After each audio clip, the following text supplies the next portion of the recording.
Selamat siang, perkenalkan nama saya Sutanto Prasetyo Anggoso dengan NIDN 3725076601 dan NIP NIP 196027251990 jabatan adalah dosen asisten ahli. Tujuan video ini adalah sebagai syarat untuk pengajuan dalam memperoleh sertifikasi dosen. Nama mata kuliah adalah tata suara, baik di bidang broadcasting, perfilman, atau teater, berfokus pada pembahasan, pemahaman, dan penerapan prinsip-prinsip dasar penataan audio. Jadi mata kuliah ini mencangkup teknik perekaman, pencampuran, efek suara, dan distribusi suara agar sesuai dengan kebutuhan produksi. Nah, tujuannya adalah untuk menghasilkan output audio yang baik dan enak didengarkan atau berkualitas serta mempunyai kesan artistik. Ruang lingkupnya adalah teknik perekaman. Jadi mata kuliah ini mengajarkan berbagai teknik perekaman suara langsung, termasuk pengenalan dan penggunaan berbagai jenis mikrofon, pengaturan tata letak posisi mikrofon, dan penyesuaian level suara. Kemudian ruang lingkup dubbing dan efek suara, mahasiswa akan belajar tentang proses penambahan suara latar atau dubbing dan efek suara atau sound effect untuk menciptakan suasana yang diinginkan dalam sebuah produksi. Kemudian pencampuran atau mixing, proses penggabungan berbagai sumber suara, baik itu dialog, musik, dan efek, itu menjadi satu kesatuan audio yang seimbang dan harmonis. Yang terakhir adalah audio mix mastering. Tahap terakhir dalam proses audio, di mana kualitas audio ditingkatkan untuk distribusi. Jadi metode pembelajaran tata suara adalah melakukan ceramah, yaitu penyampaian materi secara teoritis, kemudian demonstrasi, peragaan penggunaan peralatan perangkat lunak, kemudian praktik, yaitu latihan langsung menggunakan mikrofon, perekam, mencampur, dan mengedit suara. Yang terakhir adalah diskusi, yaitu kesempatan untuk bertukar pikiran dan pengalaman. Bobot mata kuliah tata suara ini adalah 2 SKS, yaitu 1 teori dan 1 praktek. Nah, bobot nilai evaluasi dalam tahap belajar, yaitu melakukan ujian tengah semester dengan bobot 30%, kemudian tugas-tugas kelompok 10%, tugas-tugas individu 10%, yang terakhir adalah ujian akhir semester sebanyak 50%. Nah, referensinya dari sumber-sumber buku-buku pustaka, yaitu berkaitan dengan audio, sound, dan perekaman radio maupun televisi. Kemudian juga dari jurnal-jurnal yang terkait dengan tata suara, dan yang terakhir adalah bagaimana untuk mencari gambar-gambar untuk kebutuhan, yaitu melakukan download di internet. Baik, itu saja kami sampaikan. Terima kasih. Selamat siang. Billahi taufiq wal hidayah. Wassalamualaikum warahmatullahi wabarakatuh. Terima kasih. Baik, Assalamualaikum warahmatullahi wabarakatuh. Selamat siang para mahasiswa semuanya. Program studi Matektosi, mata kuliah kita adalah tata suara. Itu adalah kita pertemuan pertama kali untuk hari ini, supaya nanti kita bisa mengenal dan memahami tentang apa yang akan digunakan untuk pelaksanaan penataan suara, ya, baik untuk broadcasting, untuk radio, televisi, bahkan bisa untuk film maupun teater. Oke. Baik, yang pertama kali kita akan mengenal tata suara, ya. Pertama, tata suara, saya perkenalkan, nama saya Sutanto Prasetyo Anggoso, yaitu dari dosen Prodi Manajemen Teknik Studi Produksi Matektosi dari Sekolah Tinggi Multimedia Yogyakarta tahun 2025. Baik.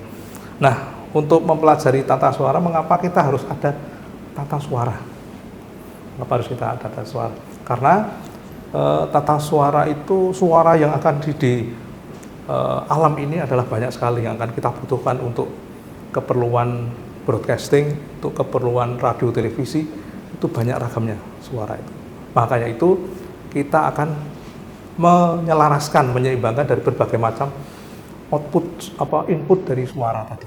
Ya. Baik itu suara ya dalam objek, yaitu adalah suara natural suara, kemudian ada suara objek manusia, hewan, ya, kemudian suara musik yaitu sound effect, ya, kemudian juga ilustrasi musik itu juga bagian dari musik. Ya. Nah, untuk itu kita dapat menyeimbangkan dan menyelaraskan berbagai input sumber suara tadi itu yaitu dengan menggunakan alat yang namanya mixer. Mixer itu adalah alat untuk memixing atau mencampur supaya suara-suara tadi bisa selaras dan seimbang. Ya, setelah kita bisa mendengarkan supaya enak dan suara tadi menjadi harmonis kita dengarkan. Nah, sekarang kita belajar tata suara. Nah, tata suara itu apa sih? Tata suara itu adalah ilmu yang mempelajari bagaimana kita mendapatkan output suara yang baik dan enak kita dengarkan, yang berkualitas, serta mempunyai kesan artistik. Nah, di sini artistiknya yang kita perlu juga harus kita mempunyai sense of art. Ya, punya rasa memiliki seni, ya, jiwa seni itu. Nah, kita dituntut juga mempunyai rasa seni, ya. Nah, dalam belajar tata suara kita harus melalui proses yang beberapa aspek yang harus kita perhatikan, yaitu pertama adalah aspek program secara teknis, kemudian programatis, yang ketiga adalah artistik. Nah, bagaimana proses secara teknis? Nah, proses secara teknis yaitu kita juga harus melakukan pemilihan mikrofon, jenis-jenis mikrofon, kemudian tata letak mikrofon, bagaimana kita harus mengatur fader mixer, yaitu merupakan langkah kunci akan menentukan keberhasilan seorang penata suara dalam memproduksi suara yang seimbang dan harmonis. Nah, tentu kita juga nanti akan mengenal jenis-jenis mikrofon, tipe, dan karakteristiknya. Yang pertama kita harus mengenal, karena itu sebagai input, ya, sebagai sumber suara yang harus kita seimbangkan di situ. Ya. Di samping itu juga kita harus mengenal proses programatis, itu dalam tata suara itu kita merupakan hal yang mutlak dilakukan dalam produksi. Nah, kita dalam penyiaran radio maupun televisi kita juga harus sesuai dengan naskah. Kita membuat naskah bagaimana nanti suara itu bisa diselaraskan sesuai dengan naskah, tuntutan naskah. Itu dalam proses programatis. Kalau artistik bagaimana kita bisa melakukan proses yang berkaitan dengan rasa yang ditangkap oleh pendengaran kita. Jadi seperti kalau kita nonton bioskop di sinema itu dengan mendengarkan Dolby atau surround atau stereo, itu berarti itu merupakan suatu kebutuhan artistiknya. Nah, kita belum sampai di situ, karena artistik kita juga susah sekali untuk mencapai. Kita harus banyak belajar, ya, kaitan dengan proses artistik. Ya, seperti kita mengenal di sinema, ya, untuk kebutuhan surround sound itu, ya, surround. Nanti kita belajar sampai ke situ. Baik. Nah, sekarang seorang penata suara. Nah, seorang penata suara itu juga harus mampu membedakan tentang pola-pola mikrofon, ya, baik rekaman di dalam maupun di luar studio. Kita juga harus bisa membedakan tentang pola-pola mikrofon. Nanti kita akan pelajari. Oke. Kemudian dalam penggunaan mikrofon terhadap berbagai sumber suara, baik dari segi karakteristiknya, lokasi, situasi, juga harus memerlukan perencanaan yang baik dan benar. Itu yang penting. Kemudian tiap sumber suara menghendaki suatu mikrofon yang belum tentu sama polanya.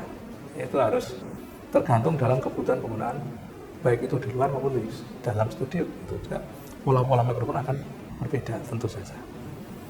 Baik, sekarang kita akan menuju ke pengenalan tentang mikrofon. Apa sih mikrofon itu? Mikrofon adalah suatu alat transduser elektronik yang mengubah getaran akustik menjadi getaran elektrik. Ya, nah, seperti akustik adalah suara saya, seperti suara manusia, suara di tenggorokan ini akan dikeluarkan dan bisa didengarkan dengan telinga Anda tanpa alat apapun. Itu namanya akustik. karena gelombang suara yang saya keluarkan akan menyentuh molekul-molekul udara sampai ke gendang telinga Anda, itu namanya akustik. Nah, kemudian mikrofon itu akan mengubah akustik tadi, di dalamnya ada magnetik yang akan merubah akustik tadi menjadi getaran elektrik atau getaran listrik.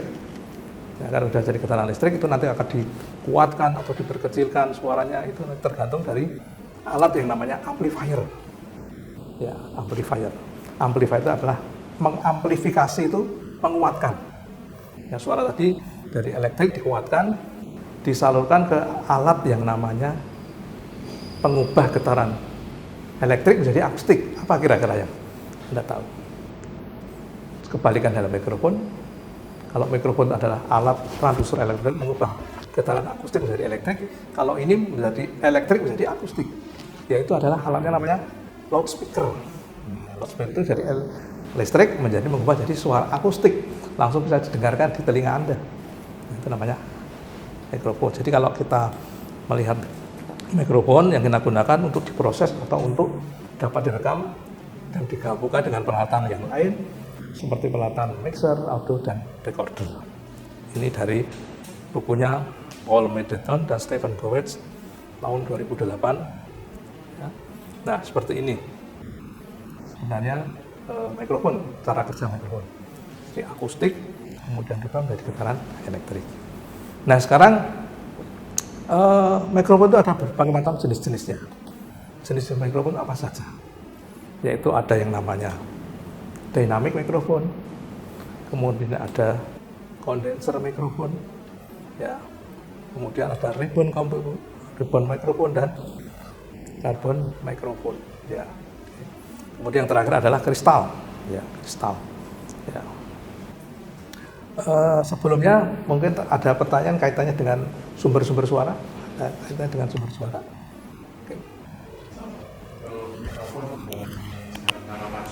Instrumen dan vokal itu sama atau beda, Pak?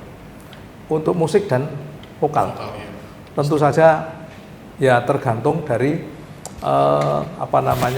frekuensi responnya. Jadi kalau kita untuk vokal, kita harus mencari frekuensi responnya berapa. Karena vokal itu hanya pendek, kalau musik lebar sangat luas. Karena frekuensi untuk musik itu adalah sangat luas sekali.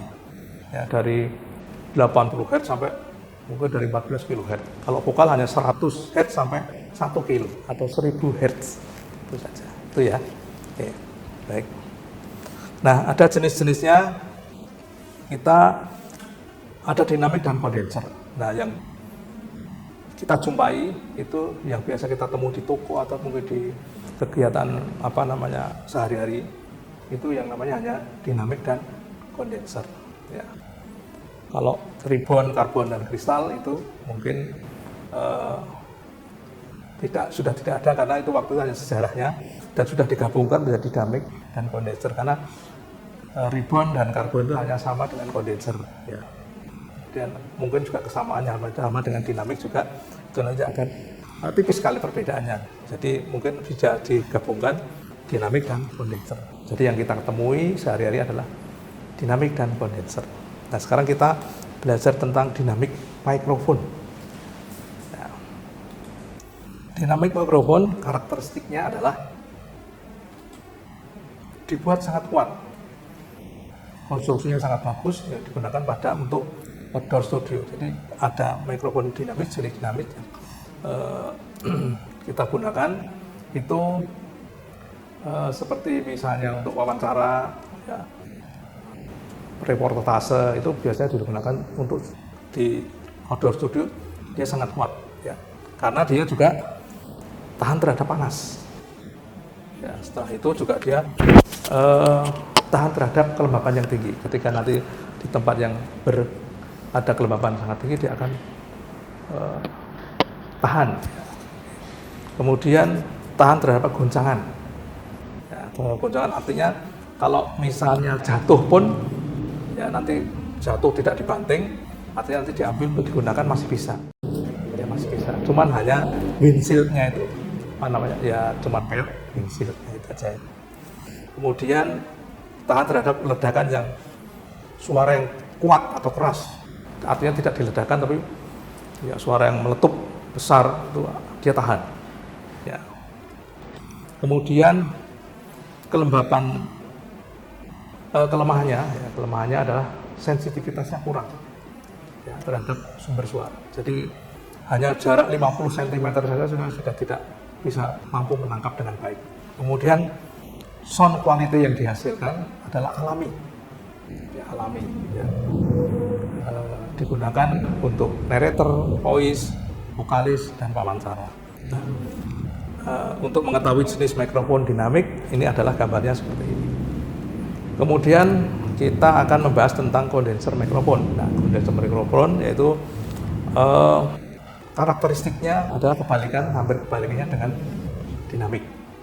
Ya. Tidak tahan terhadap guncangan. Jadi kalau jatuh, ya otomatis sudah dianggap rusak. Karena apa? Untuk merekam lagi, untuk digunakan untuk berbicara saja, nanti karakteristiknya sudah berbeda. Hasilnya, outputnya sudah berbeda. Karakteristiknya sudah tidak sama dengan suara aslinya. Jadi karena sudah terbentur benda keras ya, misalnya jatuh gitu ya, tidak tahan terhadap guncangan. Tidak tahan terhadap temperatur yang sangat tinggi. Ketika nanti dipakai untuk di luar studio atau di luar ruangan, kena panas itu dia nggak tahan. Ya. Dia juga nanti akan merubah karakteristiknya. Ya. Kemudian tidak tahan terhadap suara yang sangat keras. Bisa ada terlalu dekat pun dia akan pecah suaranya, distorsi, dia akan pecah. Ya. Ini bisa dilakukan, ya, bisa diatasi dengan jarak kurang lebih 1,5 meter dengan sudut 30 derajat. Artinya sudut 30 derajat itu ketika di atas saya, ini adalah sudutnya mencapai 30 derajat. Ya, 30 derajat sudut. Jadi tidak pas di mulut, tapi agak lebih di atas. Digunakan untuk misalnya untuk penyiar, ya, narrator dan sebagainya. Ya. Nah, ini harus menggunakan satu daya atau baterai. Ya, kalau tidak ada baterai, dia tidak akan bisa bekerja. Yang perlu gunakan baterai. Kalau tidak ada baterai digunakan di mikrofon tersebut, nanti bisa disambungkan dengan alat audio mixer, dan di situ ada fasilitas yang namanya phantom. Ketika nanti phantom dipencet, nanti akan mensuplai baterai satu daya. Jadi mikrofon akan bekerja meskipun tidak ada baterainya di dalam mikrofon itu. Nah, itu istimewanya. Kemudian pada peralatan mixer audio biasa ya gunakan dengan fasilitas phantom gitu ya, untuk mensuplai satu daya. Nah, digunakan khusus hanya di dalam studio, ya, karena dia tidak tahan terhadap kelembapan tinggi, ya, kemudian panas, ya. Memang dikhususkan hanya di dalam studio saja. Ya, rekomendasinya di studio. Ya. Nah, keunggulannya itu sangat peka sensitivitasnya, ya, terhadap suara. Jadi kalau kita digunakan di luar studio, nanti suara-suara apapun, ada suara ambient, ada suara ya atmosfer dan sebagainya, itu akan masuk tertangkap oleh mikrofon. Jadi suara yang utama ya, itu nanti akan tertutup oleh suara atmosfer.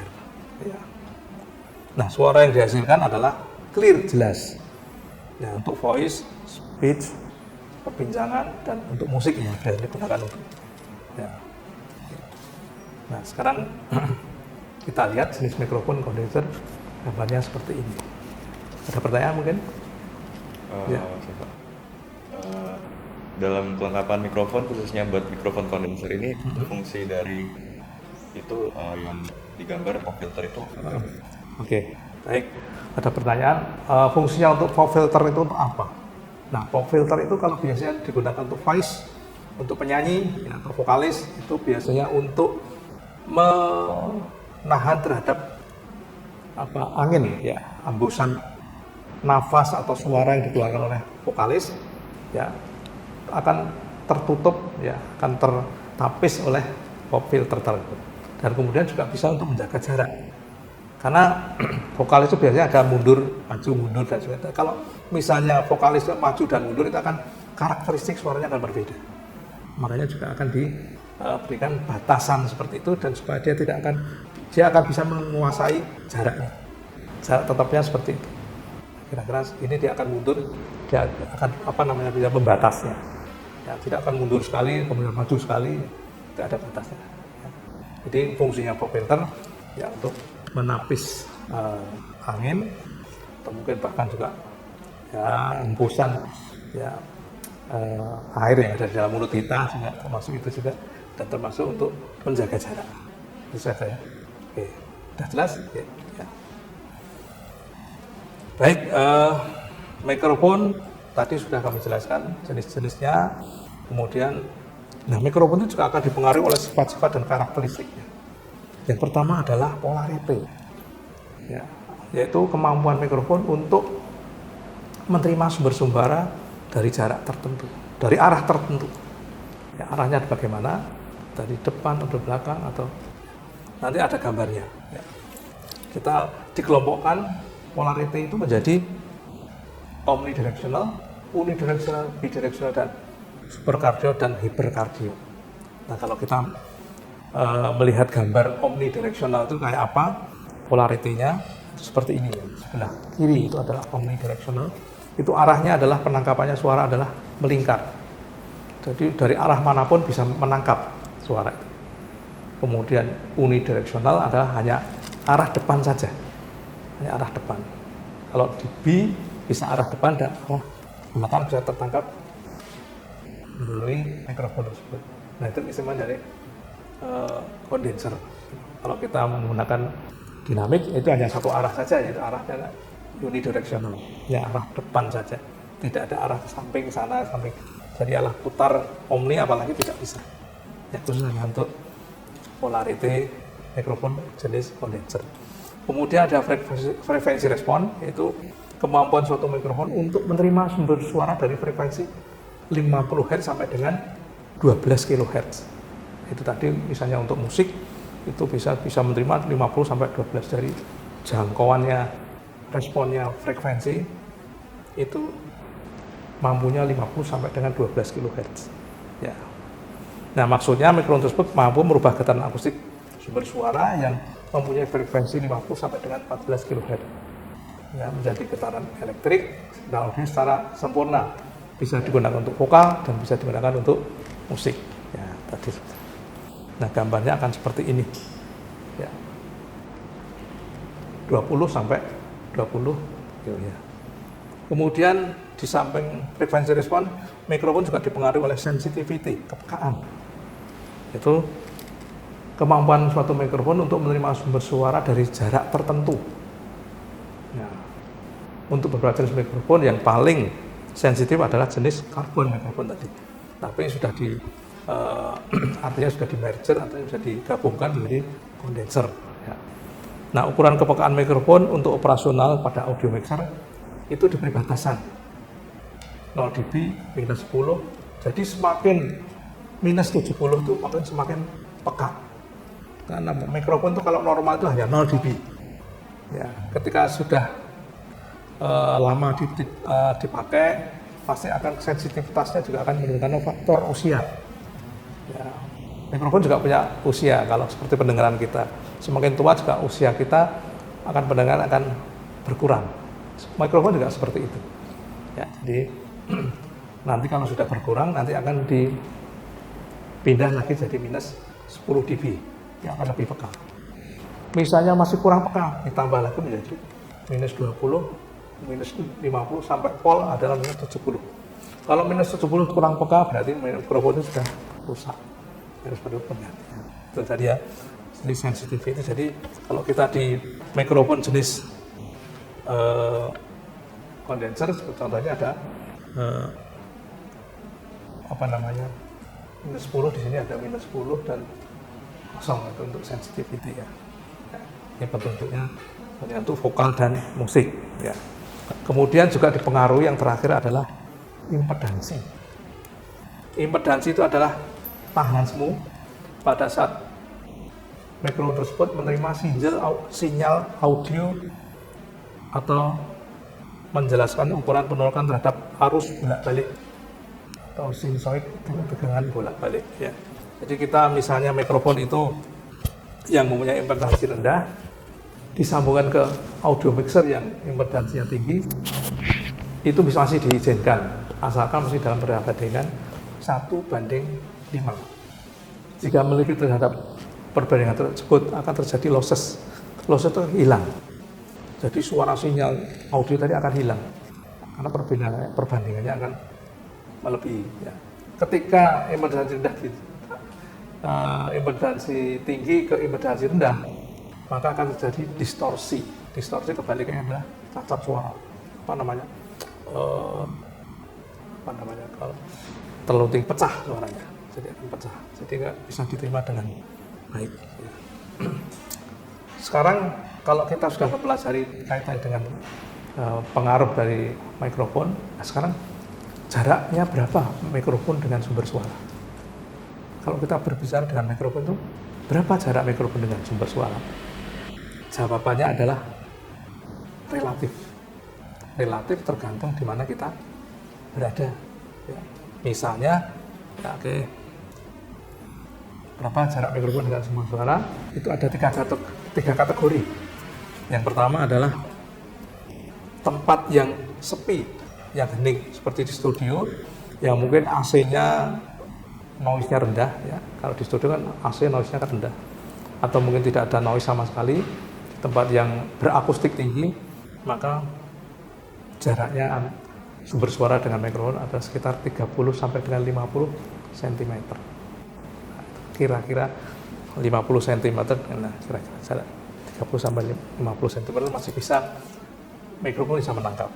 Nah, kemudian juga di tempat yang berecho kuat, seperti tempat kelas, seperti kelas di ini ada ekonya. Nah itu makanya kita juga harus memperhatikan di tempat yang berdinding beton seperti ini itu akan terjadi echo ya, atau echoing please ya, tempat yang berecho tinggi, bergema ya, maka jarak mikrofon dengan sumber suara sekitar 15 sampai dengan 30 cm itu akan kita lebih dekat, karena akan kalau tidak dekat maka gema tadi akan mempengaruhi suara asli. Kita berbicara suara, kemudian bergema, kemudian menutupi suara berikutnya yang akan kita keluarkan. Jadi aku saling tindih-menindih. Ya, jadi suara tadi nggak sempurna. Ya, suaranya menjadi kacau. Ya, kemudian tidak bisa kita dengarkan dengan baik.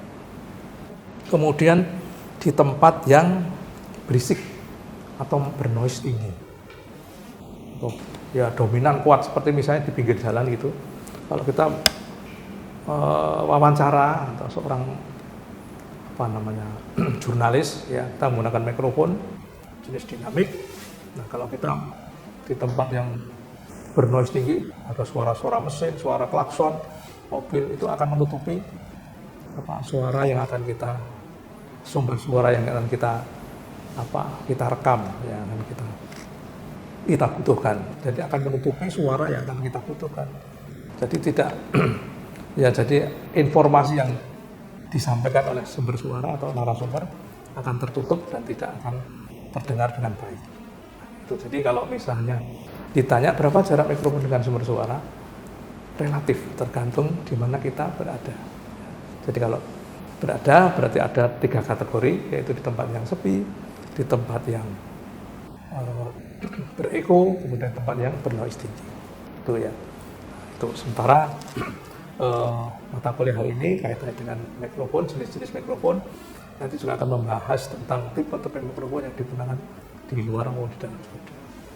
Baik, untuk itu sementara kita akhiri dulu mata kuliah tata suara ini. Kita lanjutkan minggu depan ya, masih dalam kuliah tata suara untuk materi berikutnya. Terima kasih. Selamat siang. Bila itu baik, Assalamualaikum warahmatullahi wabarakatuh. Selamat siang.